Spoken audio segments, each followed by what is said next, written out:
Awadiya road પરથી ગેરકાયદેસર રેતી ભરેલ ડમ્પરને ઝડપી પાડતી પોલીસ। બિનઅધિકૃત રીતે રેતીનું વહન થતું હોવાની ફરિયાદના આધારે ભાવનગર ખાણ ખનીજ વિભાગ ટીમ પેટ્રોલિંગમાં હતી, જે દરમિયાન અવાડિયા ગામ નજીક રોડ પરથી પસાર થતા ડમ્પરને ઊભું રાખીને તપાસ કરતા તેમાંથી ગેરકાયદેસર પણો રેતીનો જથ્થો મળી આવ્યો હતો। ડમ્પર નંબર JJ13W2183માંથી 10 ટન પણો રેતીનો જથ્થો મળી આવ્યો હતો। આ ગેરકાયદેસર રેતી પણો ભરેલ ડમ્પર વિપુલભાઈ ભલાભાઈ ભાલિયા રહેઠાણ ખતપર તાલુકો તળાજાવાડાની માલિકીની હોવાનું જાણવા મળ્યું હતું।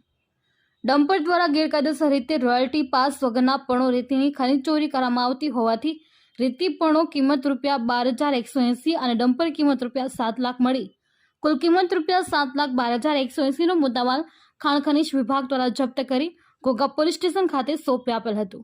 બ્યુરો રિપોર્ટ નીતિન મેર, GN ન્યૂઝ, ઘોઘા।